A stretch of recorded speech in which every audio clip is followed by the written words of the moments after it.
अस्सलाम वालेकुम दोस्तों, तुसीं वेख रहे हो मेरा पंजाब टीवी। तो मैं तुहाडा मेज़बान मोहम्मद लतीफ़ खरल। दोस्तों सब तो पहले अपने चैनल करो सबसक्राइब और नाल ही बैल आइकन करो प्रेस, ताकि साड़ी हर नवी और बेहतरीन वीडियो का नोटिफिकेशन सब तो पहले तुहाडे वीरों तक पहुँचे, ताकि आसानी मेरे वीरों वीडियो देख सकन सब तो पहले। दोस्त रोजाना तराजी तुहाडा वीर तुहाडे वास्ते दो मज़े की वीडियो लैके हाजिर है। इंशाअल्लाह उम्मीद करांगे वीरां नूं साडी अज दी वीडियो भी पसंद आवेगी और इंशाअल्लाह जिहड़े वीरां नूं दो जानवर दिखावांगे वो भी इंशाअल्लाह पसंद आएंगे। लोकेशन साड़ी तहसील आरीवाला, जिला पाकपंद शरीफ आरीवाला, तकरीबन 18 तो 20 किलोमीटर के फासले ते असीं इस टाइम मौजूद हाँ। जानवर वीरां दिखावांगे, बाकी गल्लां जिहड़ियां करांगे मालकां नाल, गारंटियां और तसल्लियां लांगे मालकां तो। ते जनाब करो हाँ कैमरे की नज़र मझ नंबर 1 जिहड़ी कि ताज़ा सूई है जी। दोस्तों नंबर 1 ते जिहड़ी छोटी वीरां दिखा रहे हैं मुकम्मल इस दा पुट्ठा कैमरे की नज़र एक कड्डी दे विच और माशाल्लाह चौड़ा पुट्ठा, गिठ तो भी ज़्यादा इसका जोड़ा खुडा है और बिल्कुल बरीक धागे रंगी पूछल, असार का डोडा सफेद, चारों खुर सफेद, माशाल्लाह 5 कल्याण झोटी है जिहड़ी कि वीरां दे सामने लैके हाज़र होए हैं। और इंशाअल्लाह उम्मीद करांगे वीरां नूं ये जानवर पसंद आवणगे जिहड़े वीरां नूं दिखा रहे हैं। मुछ सफेद, कालियां से अखां, मत्था सफेद, बिल्कुल बरीक सिंग, छोटा छोटा सिंग लग्या है माशाल्लाह, मुकम्मल कद, कैमरे की नज़र,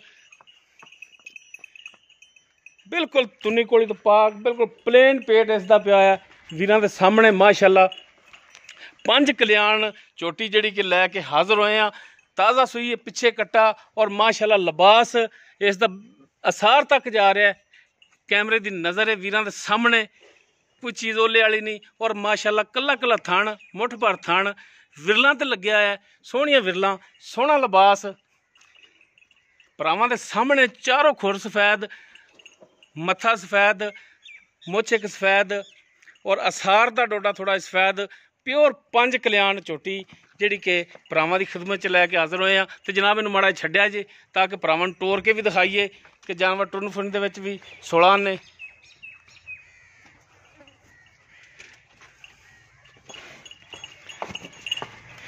जी दोस्तों टुरन फिरन वीर देख सकते हैं माशाल्लाह हर टाइम बिल्कुल 16 ने, किसी किस्म का टुरन फिरन दे विच कोई फॉल्ट नहीं हैगा, बिल्कुल साफ सुथरा टुरन फिरन, फुल बरीक झोटी और नस्ल जात वालों पूरी। ए पिछे इसके कट्टा है और कट्टा भी जड़ा 5 कल्याण माशाल्लाह, दोवें अनमोल तोहफे जिहड़े कि वीरां दी खिदमत च लैके हाज़र होए हैं।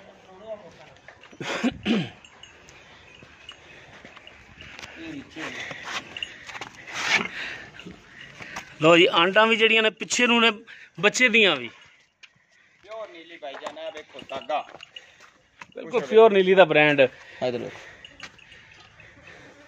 जी। मनशे भाई जी भाईजान नंबर 1 ते आपां जिहड़ी चोटी दिखा रहे हैं जी भाईजान, पूरे रंग दी, जी भाई कैड़े रंग दी, जी वो बच्चा पै रहा, मैं तुम कह रहे तुसीं ख्याल नहीं करते पै जी, पसम पैगी फिर। अच्छा नंबर 1 ते जिहड़ी आपां चोटी दिखा रहे हैं जैनमन जी गल्लां करनियां ने 16 ने सच्चियां ते खरियां। ये किनवा सुबह सुनदी सूई है, दूसरा सुबह सूई है, किन्ने दिन हो गए सूई नूं? तीसरा दिन हो गया सूई नूं, यानी कि बोले दे विच ही हाली खड़ी है। ते किन्ना बोला इहदे थल्ले हैगा जिहड़ा हर टाइम चौंदे पै जे? 10 लीटर दो टाइम दा, 2 टाइम का 10 लीटर। ये बच्चे नूं छड्ड के या सारा तिन्ना थणा दे विचों? ठीक होगा, तिन्ना थणा दे विच कोई भराक चोवे 10 लीटर बोला इहदे थल्ले होवेगा।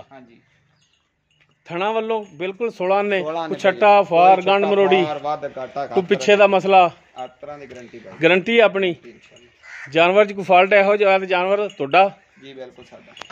अच्छा हुण इहदा जायज़ जिहड़ा वेचण वाला रेट वो की कर दिओ? वेचण वाला करना है वेचना रेट इंदा 3.5 लाख 3.5 जी।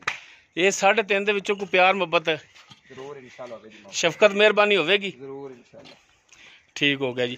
जी दोस्तों दूसरा सुबह सूई है, सूई नूं हो गया 3 दिन, तीसरा दिन अज 10 लीटर तिन्ना थाना दे विचों बोला इस टाइम, पिछे कट्टा है, 3.5 लाख इसकी डिमांड है। बाकी इंशाल्लाह थोड़ी बहुत गुजाइश भी इहदे च मजीद होवेगी। और उस तो बाद हुण दिखाने वीरां नूं नंबर 2 ते जिहड़ी मझ है वो काले रंग दे विच, ते ओह भी भरावां नूं हुण दिखाने आ। लो जी माशाल्लाह कैसा अनमोल तोहफा है। लो जी उस तो बाद नंबर 2 ਤੇ ਜਿਹੜੀ ਮੱਝ ਕਾਲੇ ਰੰਗ ਦੇ ਵਿੱਚ ਵੀਰਾਂ ਨੂੰ ਅਰਜ਼ ਕਰ ਰਿਹਾ ਸਾਂ, ਇਹ ਉਹ ਮੱਝ ਟੁਰਨ ਫਿਰਨ ਵੀਰ ਦੇਖ ਸਕਦੇ ਨੇ ਮਾਸ਼ਾਅੱਲਾ ਬਿਲਕੁਲ 16 ਆਨੇ ਮੁਕੰਮਲ ਕੱਦ ਕਾਟ ਇਸ ਦਾ, ਤੁੰਨੀ ਕੋਲੀ ਹਰ ਇੱਕ ਚੀਜ਼ ਵੀਰਾਂ ਸਾਹਮਣੇ। ਇਹਦੇ ਮਗਰ ਕੀ ਹੈ? ਇਹਦੇ ਮਗਰ ਕੱਟਾ ਭਾਈ, ਇਸ ਦੇ ਮਗਰ ਵੀ ਕੱਟਾ। ਹਾਂਜੀ ਮੁਕੰਮਲ ਪੁੱਠਾ ਕੈਮਰੇ ਦੀ ਨਜ਼ਰ ਮਾਸ਼ਾਅੱਲਾ ਥਣ ਲਿਬਾਸ ਭਰਾਵਾਂ ਦੇ ਸਾਹਮਣੇ। ਲੋ ਜੀ ਕਾਲੀਆਂ ਸਿਆਖਾਂ ਸਿੰਘ ਵੀਰਾਂ ਦੇ ਸਾਹਮਣੇ ਵੀਰ ਦੇਖ ਸਕਦੇ ਨੇ, ਇੱਕ ਸਿੰਘ ਬਿਲਕੁਲ ਨਾਲ ਹੈ ਔਰ ਇੱਕ ਦੇ ਵਿੱਚ ਥੋੜਾ ਜਿਹਾ ਫਰਕ ਹੈ। ਔਰ ਮਾਸ਼ਾਅੱਲਾ ਕੱਲਾ ਕੱਲਾ ਥਣ ਸੋਹਣਾ ਫਲੀਆਂ ਰੰਗਾ ਥਣ ਲੱਗਿਆ ਖੜਾ। ਤੇ ਇਹਦਾ ਕੱਟਾ ਕਿਹੜਾ? ਇਹਦਾ ਭਾਈ ਜੀ ਨੇ ਇਹ ਕੱਲ ਸੂਈ ਪਿਛਲੇ ਇਹ ਕੱਟਾ ਹੈ। ਲੋ ਜੀ ਇਹ ਮੱਝ ਨੰਬਰ 2 ਉਸ ਦਾ ਕੱਟਾ ਹੈ।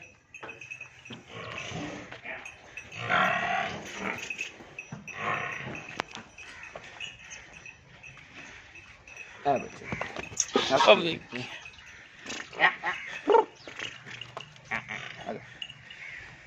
ਬਾਕੀ ਇਸ ਦੀ ਤਫਸੀਲ ਉਹ ਮਾਲਕਾਂ ਤੋਂ ਲੈਣੇ ਆ ਜੀ ਜਨਾਬ। ਜੀ ਭਾਈ ਜਾਨ ਨੰਬਰ 2 ਤੇ ਆਪਾਂ ਜਿਹੜੀ ਦਿਖਾ ਰਹੇ ਆ ਕਾਲੇ ਰੰਗ ਦੇ ਵਿੱਚ ਮੂੰਹ ਦੀ ਪੋਲੀ, ਜਿਸ ਤਰ੍ਹਾਂ ਮਰਜ਼ੀ ਪਕੜੀ ਜਾਓ। ਲਓ ਜੀ ਕਮਾਲ ਹੋ ਗਿਆ। ਅੱਛਾ ਇਹ ਕਿੰਨਵਾਂ ਸੂਆ ਸੂਈ ਹੈ? ਦੂਸਰਾ ਸੂਆ ਬੱਚੀ ਭਾਈ ਜਾਨ। ਇਹ ਵੀ ਦੂਸਰਾ ਸੂਆ ਹੈ। ਹਾਂਜੀ ਇਹਨੂੰ ਕਿੰਨੇ ਦਿਨ ਹੋ ਗਏ? ਇਹ ਕੱਲ ਸ਼ਾਮ ਸੂਈ ਹੈ, ਯਾਨੀ ਕਿ ਅੱਜ ਦੂਸਰਾ ਦਿਨ ਇਹਦਾ ਬਣਦਾ ਹੈ। ਦੂਸਰਾ ਦਿਨ ਜੀ। ਤੇ ਇਹਦੇ ਥੱਲੇ ਬੋਲਾ ਕਿੰਨਾ ਕੁ ਹੈ? ਇਹਦੇ ਥੱਲੇ ਵੀ 10 ਲੀਟਰ ਦੋ ਟਾਈਮ ਦਾ। 2 ਟਾਈਮ ਦਾ 10 ਲੀਟਰ ਹੀ ਇਹਦੇ ਥੱਲੇ ਹੈਗਾ। ਹਾਂਜੀ ਠੀਕ ਹੋ ਗਿਆ ਜੀ। ਬਾਕੀ ਥਣਾ ਵੱਲੋਂ ਇਹਦੀ ਗਾਰੰਟੀ ਹੈ, ਭਾਈ ਜਾਨ। ਛੱਟਾ ਫਾਰ ਗੰਢ ਮਰੋੜੀ ਵਾੜਾ ਵਾਧਾ ਘਾਟਾ ਹਰ ਤਰ੍ਹਾਂ ਦੀ ਗਾਰੰਟੀ ਹੋਵੇਗੀ। ਹਾਂਜੀ ਕੋਈ ਭਰਾ ਆਵੇ ਦੁੱਧ ਆਪਾਂ ਚੋ ਕੇ ਪੂਰਾ ਕਰਾ ਸਕਨੇ ਆ। 2 ਟਾਈਮ ਚੋਵਾਂ ਦੇ ਭਾਈ ਜਾਨ। ਹੁਣ ਇਹਦਾ ਕੀ ਅਗਰ ਇਹਨਾਂ ਦੁੱਧ ਨਾ ਹੋਵੇ ਵੀਡੀਓ ਚ ਭਾਈ ਜਾਨ ਸਿਆਂਦੇ ਪੈਸੇ ਆਣ ਜਾਣ ਦਾ ਖਰਚਾ ਕਿਰਾਇਆ ਦੇਂਦਾ ਸੀ, ਕਦੀ ਇਹ ਨਹੀਂ ਦੱਸਿਆ ਵੀ ਹੋਵੇ 10 ਲੀਟਰ ਤੇ ਆਪਾਂ 20 ਲੀਟਰ ਦੱਸ ਦੇ ਜਾਂ ਠੀਕ ਹੋ ਨਾ, ਗੱਲ ਬਿਲਕੁਲ ਕਰਨੀ ਵੀ ਮਕੂਲ ਹੀ ਚਾਹੀਦੀ ਹੈ। 10 ਲੀਟਰ ਦੁੱਧ ਅਸੀਂ ਤਾਂ ਬੜਾ ਸਮਝਦੇ ਆ ਭਾਈ ਜਾਨ। ਭੱਜੀ ਫਿਰੀ ਦੁੱਧ 10 ਲੀਟਰ ਬੜਾ ਹੁੰਦਾ ਹੈ। ਨਾਲੇ ਝੋਟੀ ਵੀ ਨਹੀਂ ਮੱਝ ਨੂੰ ਕੱਲ ਦੀ ਸੂਈ। ਅਗਰ ਟਿਊਬਵੈਲ ਤਾਂ ਇੰਨਾ 'ਚ ਲੱਗਿਆ ਨਹੀਂ ਹੁੰਦਾ। ਹਾਂਜੀ ਬੰਦੇ ਆਖਦੇ ਨੇ 20 ਲੀਟਰ ਹੈ 20 ਲੀਟਰ ਹੈ, ਲੇਕਿਨ ਐਵੇਂ 20 ਲੀਟਰ ਆਖਣਾ ਸੌਖਾ ਤੇ ਚਵਾਉਣਾ ਬਹੁਤ ਔਖਾ ਹੈ। ਹਾਂਜੀ ਅੱਛਾ ਹੁਣ ਮਨਸ਼ ਭਾਈ ਇਹਦਾ ਦੱਸੋ ਜਾਇਜ਼ ਮੁਨਾਸਬ ਜਿਹੜਾ ਰੇਟ ਹੈ ਇਸ ਦਾ ਵੇਚਣ ਵਾਲਾ ਉਹ ਕੀ ਕਰਦੇ ਹੋ ਤੁਸੀਂ? ਭਾਈ ਜਾਨ ਵੇਚਣ ਵਾਲਾ ਜਿਹੜਾ ਜਾਇਜ਼ ਮੁਨਾਸਬ ਰੇਟ ਹੈ ਨਾ 2,80,000। 2,80,000। ਹਾਂਜੀ 280 ਦੇ ਵਿੱਚੋਂ ਸ਼ਫਕਤ ਮਿਹਰਬਾਨੀ ਜ਼ਰੂਰ ਭਾਈ ਜਾਨ ਮੌਕੇ ਤੇ ਹੋਵੇਗੀ। ਹਾਂਜੀ ਇਹ ਗੱਲਾਂ ਨਹੀਂ ਕਿ ਆਪਾਂ ਲੋਹੇ ਦੇ ਖਾਣ ਬਣਾਉਂਦੇ। ਠੀਕ ਹੋ ਗਿਆ ਜੀ। ਜੀ ਦੋਸਤੋ ਮੱਝ ਨੰਬਰ 2 ਦੂਸਰਾ ਸੂਆ ਸੂਈ, ਪਿੱਛੇ ਇਸ ਦੇ ਵੀ ਕੱਟਾ 10 ਲੀਟਰ ਦੁੱਧ ਇਸ ਦੇ ਥੱਲੇ। ਬੱਚੇ ਨੂੰ ਛੱਡ ਕੇ 2,80,000 ਇਸ ਦੀ ਫਾਈਨਲ ਜੀ ਡਿਮਾਂਡ। ਬਾਕੀ ਇਨਸ਼ਾਅੱਲਾ ਪਿਆਰ ਮੁਹੱਬਤ ਇਹਦੇ ਵਿੱਚ ਵੀ ਹੋਵੇਗਾ। ਮਾਸ਼ਾਅੱਲਾ ਝੋਟੀ ਤੇ ਬਹੁਤ ਥਣਾ ਦੀ ਪਿੱਛੇ ਦੀ ਇਹ ਮਾਲਕਾਂ ਦੀ ਗਾਰੰਟੀ ਹੋਵੇਗੀ। ਇਨਸ਼ਾਅੱਲਾ ਜੀ। ਅਗਰ ਕਿਸੇ ਵੀਰ ਦੇ ਜਾਨਵਰ ਪਸੰਦ ਆ ਜਾਂਦੇ ਨੇ ਸੂਈਆਂ ਨੇ ਹੁਣ ਕਾੜਾ ਰੌਲਾ ਚੋ ਕੇ ਉਹ ਵੀਰ ਨੰਬਰ ਤੇ ਰਾਬਤਾ ਕਰ ਸਕਦਾ। 0321 57 29 251 WhatsApp ਔਰ ਕਾਲ ਨੰਬਰ ਹੈ। ਵੀਡੀਓ ਅਗਰ ਵੀਰਾਂ ਨੂੰ ਪਸੰਦ ਆਵੇ ਇਹਨੂੰ ਲਾਈਕ ਸ਼ੇਅਰ ਔਰ ਕਮੈਂਟ ਜ਼ਰੂਰ ਕਰਿਆ ਜੀ। ਇਸ ਦੇ ਨਾਲ ਹੀ ਆਪਣੇ ਮੇਜ਼ਬਾਨ ਮੁਹੰਮਦ ਲਤੀਫ ਖਰਲ ਨੂੰ ਦਿਓ ਇਜਾਜ਼ਤ। इंशाअल्लाह बशर्ते ज़िंदगी मिलांगे एक नवी और बेहतरीन वीडियो नाल। अल्लाह हाफ़िज़।